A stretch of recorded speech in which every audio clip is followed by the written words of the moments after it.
Mr. President, I thank you for convening this plenary meeting of the 10th emergency session of the General Assembly. The conflict in Gaza has been ongoing for over 7 months, and the humanitarian crisis that it has triggered has been increasing. There is also the potential for growing instability in the region and beyond.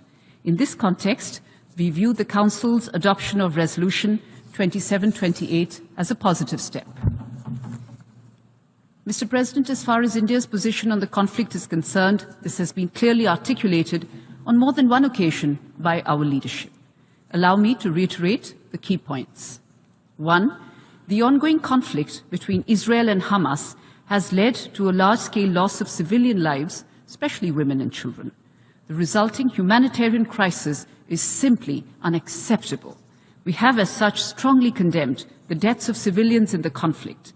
International law and international humanitarian law must be respected by everyone under all circumstances.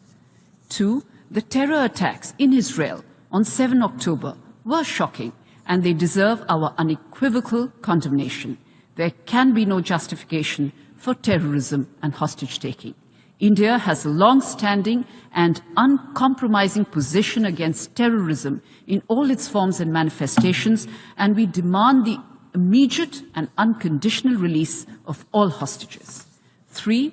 The humanitarian situation in Gaza is dire. It is imperative that humanitarian aid to the people of Gaza be scaled up immediately in order to avert a further deterioration in the situation. We urge all parties to come together in this endeavor. We also welcome the efforts of the United Nations and the international community in this regard. India has provided humanitarian aid to the people of Palestine and will continue to do so. We note the recent facilitation of a greater flow of humanitarian aid into Gaza by the Israeli authorities. 4. My leadership has repeatedly emphasized that only a two-state solution achieved through direct and meaningful negotiations between both sides on final status issues will deliver an enduring peace. India is committed to supporting a two-state solution where the Palestinian people are able to live freely in an independent country within secure borders with due regard to the security needs of Israel.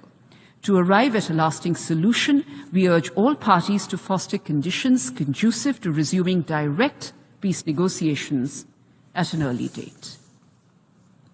As I close, Mr. President, I will state that in keeping with our long-standing position, we support the membership of Palestine at the United Nations, and therefore we have voted in favor of the resolution adopted last Friday. We hope that Palestine's application would be reconsidered by the Security Council in due course, and that Palestine's endeavor to become a member of the United Nations will get endorsed. Thank you.